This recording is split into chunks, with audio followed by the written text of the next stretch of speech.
Well, hey there, friends. Welcome in to the Real Life Practice Podcast. Lindsay and I are thrilled to be back with you in this series that we have had. We stepped away for one episode, but we are back in our series. And Lindsay, why don't you kind of introduce where we're going with even our guest today and this conversation?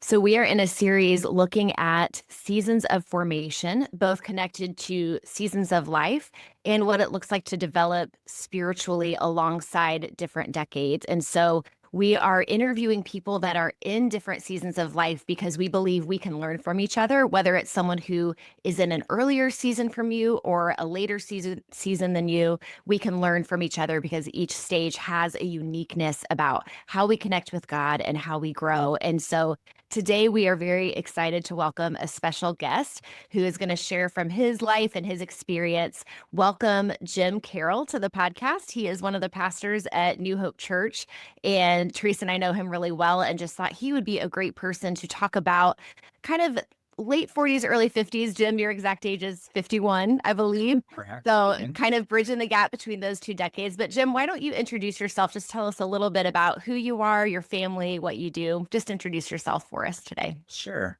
Well, thank you. It's good to be with you all. My name is Jim Carroll.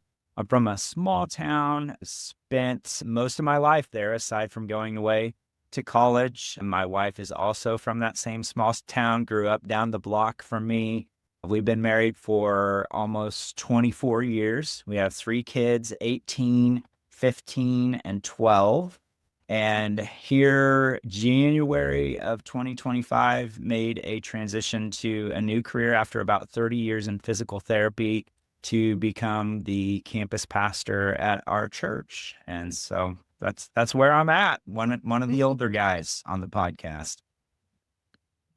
I don't think of you as old because I go to the next decade in the middle of that one. So, but we're thrilled to have you here. We are good friends. We've done some life together, and it has been kind of neat to see you choose this transition. And I think it would be kind of just interesting to jump in kind of there in the story. There's other things we could talk about. We all have similarities of children and adoption and all kinds of different things we could go to, the three of us. But today, I think that coming to that mid-season, 45 and above, maybe up even into the mid-50s, early 60s, of just asking those deeper questions like, okay, Guff, I went to school to do this. I know this. You were saying even before we started recording that you talk to a lot of guys that come to that, like, is this all there is? Is this meaning? How was that for you? Like, how did you begin to experience that? What did that look like? Was that a 1 year thing? Was that a 4 or 5 year thing? What was going on?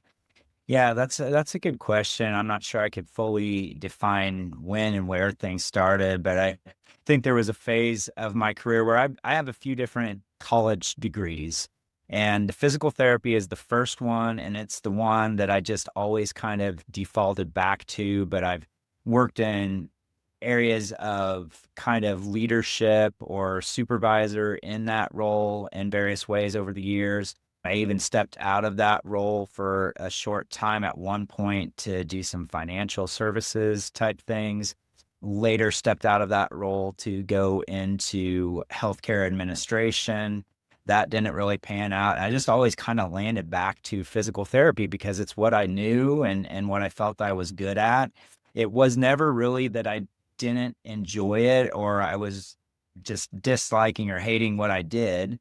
But I think I got to a phase where I started, like many in that middle life phase, started wondering, is this all there is? Should I be doing something more for God and his kingdom? Is this the best thing for me and my family? And even getting to the point where as I got older, some of the physical demands of working with people in physical therapy. Now, most of what I was doing was home health therapy towards the latter part of that career.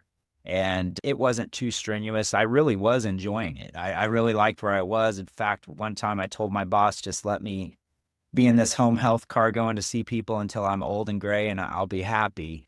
And I think there were phases where I'd get burned out supervising people and then I'd want to go back and the alone time at this phase of life as a parent in a home health car to listen to some podcasts and audiobooks between patients was very welcoming. But I think when I would work at the hospital and I'd go from patient to patient, I'd be lifting people, and then I'd spend about a week recovering. I started to think, can I do this the rest of my working years? And so I was starting to think about what other realms in the world of physical therapy could open up for me. COVID sent everything digital and online. I started to have conversations with some people about, could I possibly be some sort of physical therapy professional online with people? And that's about the time that this crazy thing came up in a meeting I was in at church, because I was an elder and on the personnel committee team.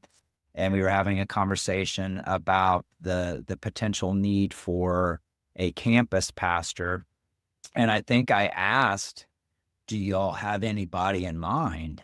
And a person in the room said, yes, you. And I kind of went, oh, no. And that's where that started. But after a little time, God kind of worked on me, and here I am now, a pastor from physical therapy to pastorhood. Here I am.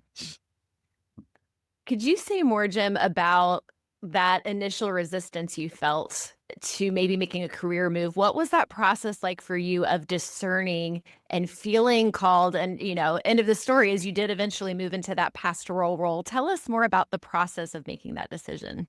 Yeah. Well, there's the 20 question rule. I think I had 100 of them over the course of time. But I think that initial reaction maybe it was partly coupled with, I work in physical therapy. That's what I know. I'm not a pastor. I didn't go to school to be a pastor and all this stuff. And I'm at the age of my life, it seems kind of silly to be making a change now.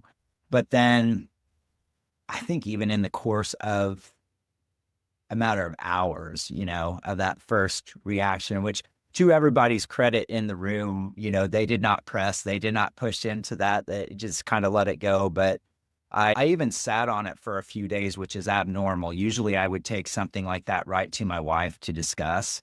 But I thought, I want God to work with me in this for a few days. And so I started to come around to the idea of like, you've been thinking about something different anyway. Maybe this is it, even though it's a different career path. And this was actually the third time something like this had been proposed to me over the course of my life.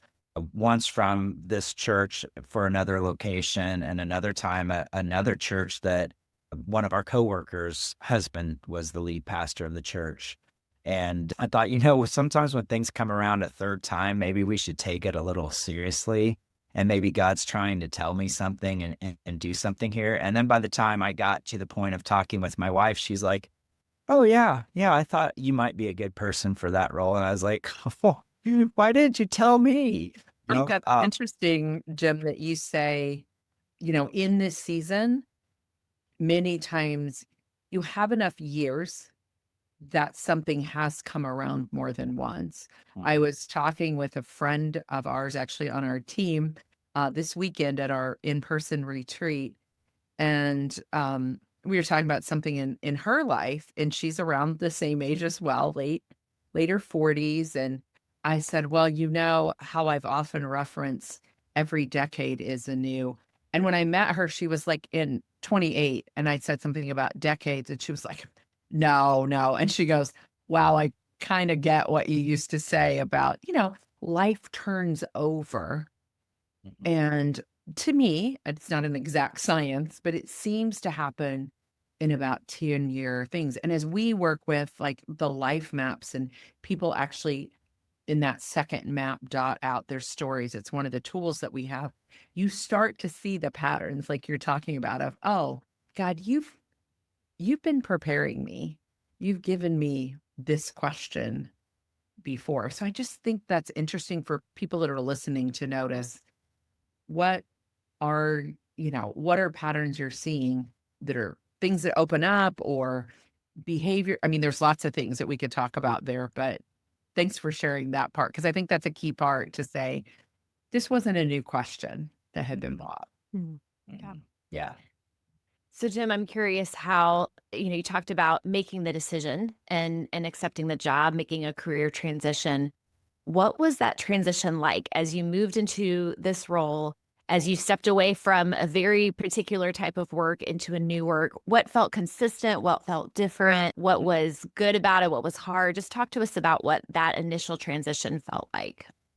Yeah. I think, of course, there was an element of being a little scary, going from what you've always known into something brand new. But I also think this is a key that at this phase of life where you've lived a little life and you've kind of learned that not everything is as big of a deal as we can tend to make it. I almost saw it as an excitement to face all of it. Like, I know this isn't going to be easy. I know this is going to be different, but it's kind of exciting too to not know and understand and feel like I'm an expert in it all, that I can kind of ride that wave of life in a new career. Also knowing that I was not going to a church where I'm the only pastor, where I'm surrounded with a big team, a very good team of individuals where we're going to be working on all this together. So I'm not alone.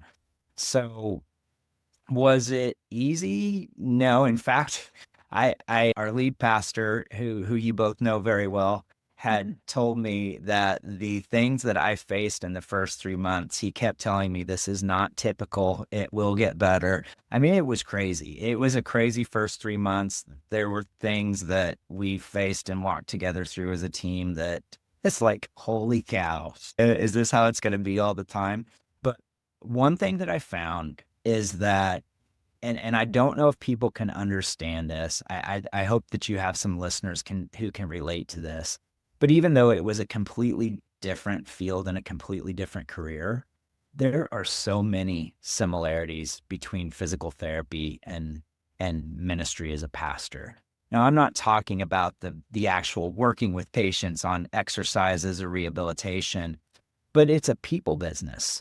And especially in the home health business, where I was going into their home when they were going through a hard time, struggling with a recent surgery or an illness, we had a lot of life conversations. And so I looked at it that I feel like that our career does not define us, that our career is just an opportunity to share the love of God with others. And I feel like I was just walking from one area of ministry into a new area of ministry. A lot of similarities.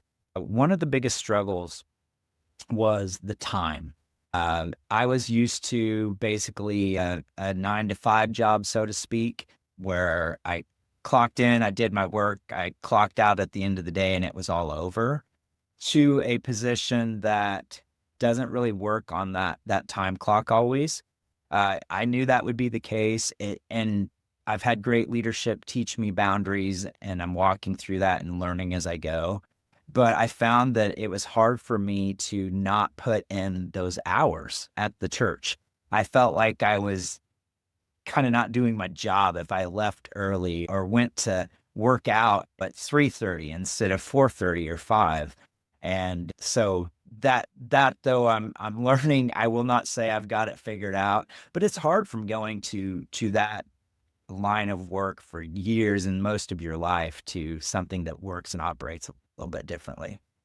Yeah. Jim, you mentioned something there earlier on, and I wrote down several things, but so much of life and, before you get to where this mid season is, I won't say it's necessarily second half of life yet. When we look at different life stages and also stages of faith, there's lots of way to look at all that. But so much of the beginning of our life is very ego driven. It's that choosing of a career, what I'm going to be, what's the income from that going to be. It's almost like you partner with God if you're a believer in that season of your life to go, okay, God, here we go out into the world and I'm going to do all of this. And I really hear in you as you talk about your transition, though, a letting go of, okay, God, I have skills that you developed in me. And I'll often say to people, even as they move into spiritual direction or coaching or any type of helping professional, ministry, leadership, as you have done, you bring all of that with you.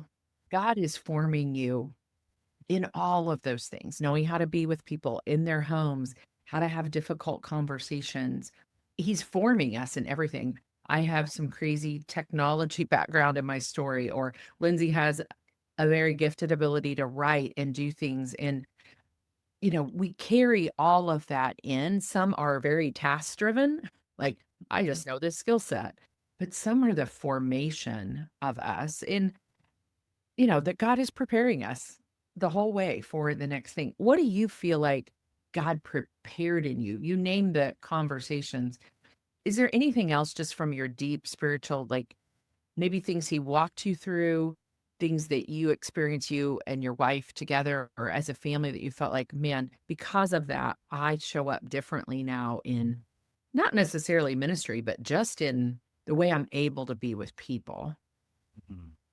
Yeah, I think there's some tangibles, just like, people skills from physical therapy and being a listener and not just jumping to what I think or, what I know is best for them, but to kind of work with them in that place to be a part of what we're coming to with a plan for physical therapy or plan for spiritual life or whatever the case may be. There's a lot of tie-ins there. I think at the heart of it all is God. That's, I think at a young age, I lost my father. I think that caused me to plug into or be more sensitive to God's presence in my life. I was raised in a traditional church with a mother who included God in everything and was a wonderful example of that. I grew through challenges in college, struggled with some classes, had never struggled with anything. Everything always came easy, which caused me to be a little bit of a perfectionist.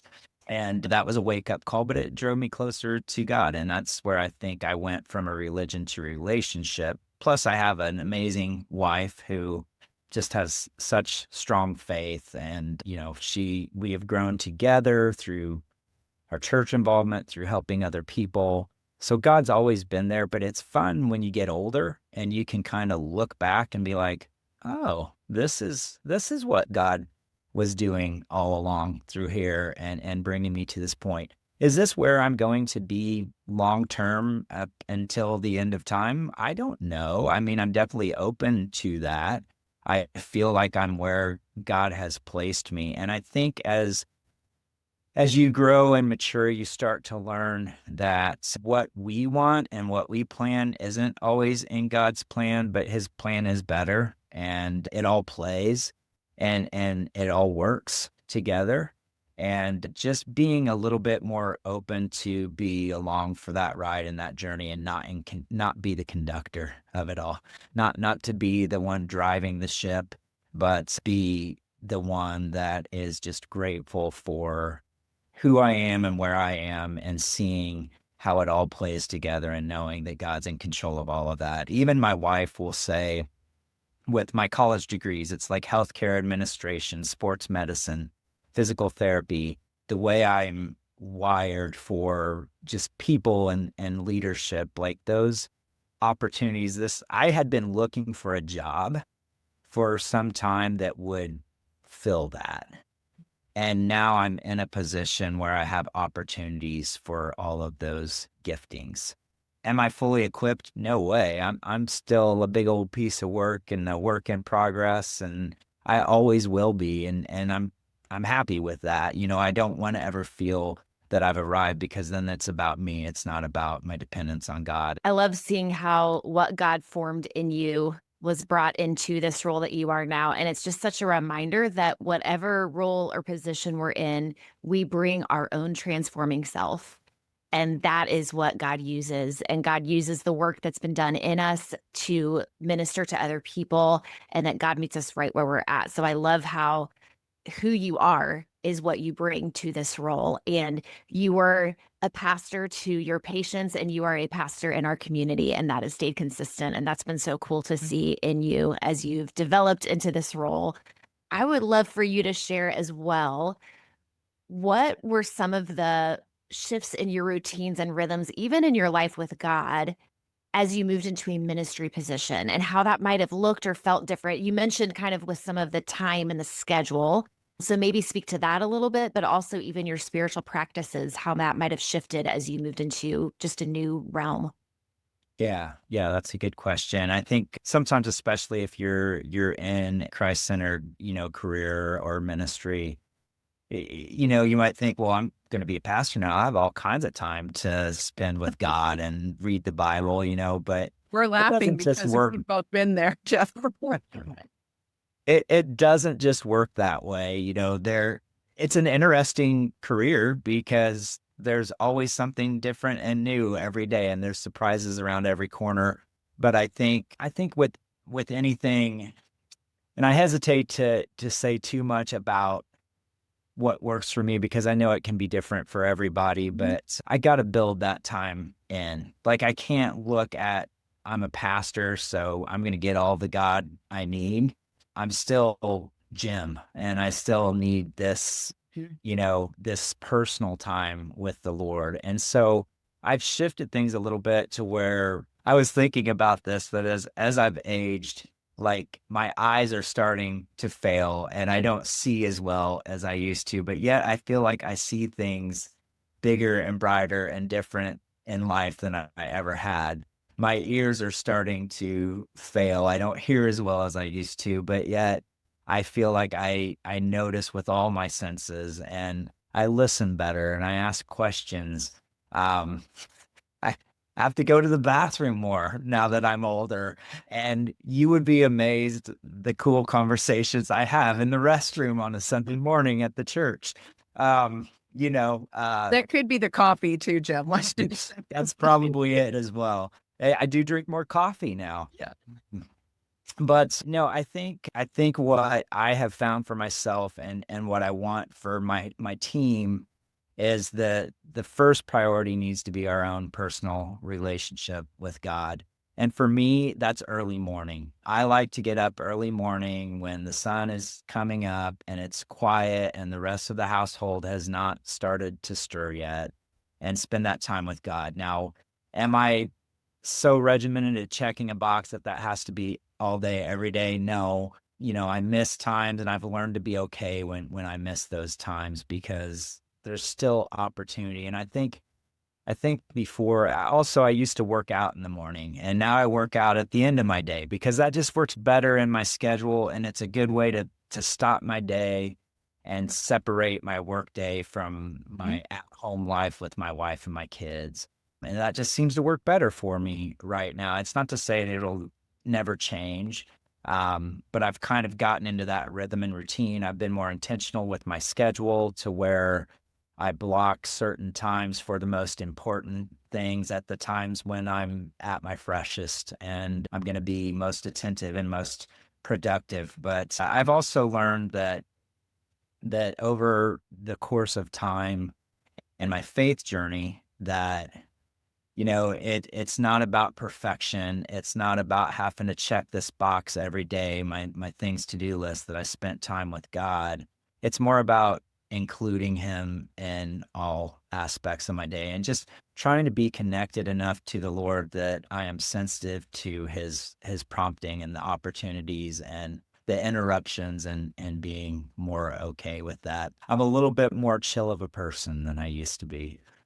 I think you're speaking to something, though, that is important in this stage, is to be okay with the chillness, and we learn to trust ourselves, to trust God, that we've had enough life experience to pull from, but yet there's a lot of anticipation as to, if we want to lean into it, is, okay, God, now what? We all three probably in this conversation grew up somewhat similar in seeing a faith in our home, seeing things lived out. But I just think there's so much to, at this season, letting go of maybe what we thought was I think it starts in our 30s all the way through till in our mid 50s of what is my life story? What does God have for me?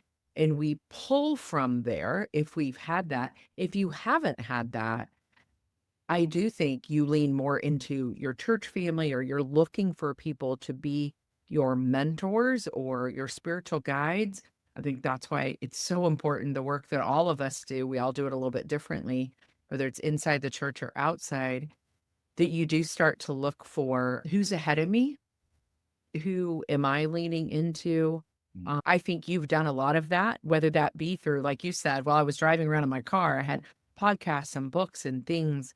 You've had people walk in your life spiritually, that you kind of let go of the parental identity and come into more leaning into, I've been blessed to have some amazing spiritual guides in my life, both as pastors and staff, and also outside sources as spiritual direction, coaching, that kind of thing. And I know you've done that as well. I know Lindsay has as well, of like, there's an identity that comes, and then we start raising our own kids that have different challenges and different things. So would you speak to, like, what's that been like for you, just to find those people that might have been different than the parental role that we lean on so heavily sometimes? I think it's an interesting phase of life, like when you're younger, we talked about the influence of our parents and upbringing in the church, and it's kind of like that. And then you start to think for yourself, and then you get kind of self-centered, and then God gives you children, because that's kind of funny to put you into that situation. But then your kids go from depending on you to starting to think for themselves. And I'm starting to see that now with an 18-year-old in college. And it's challenging, but it's also a huge blessing. And it's really cool to see them start to have their own faith. So many things have shaped that, even life experience that my wife and I have had, the ups and the downs, challenges together, challenges with family, things we've walked through with friends, that all shapes you and forms you into who you are. But one of the best things about coming to work where I am now is I had a relationship already with pretty much everybody that I work with on my team, because we'd been a part of the church for 23 years, I believe it was, and served in youth ministry as volunteers, my wife on the worship team, me as an elder, me as a 4th and 5th grade parking attendant and security person, to working with 3-year-olds and, just teaching classes and doing all these different things. But along the way, whether it be friends I grew up with, teachers, coaches, my parents, family members, to friends I've made along the way through work, or even people with a short encounter. Like, I've had some patients that, man, I didn't spend very long with them, but their influence was huge. And then people that we've just walked through life together with. Our church folks are our family, and I think of one in particular that's been like a big sister to me, and she's the one that first asked my wife and I if we'd go along on this youth retreat and help chaperone. Well, the next thing you know, we're spending like 14 years in youth ministry.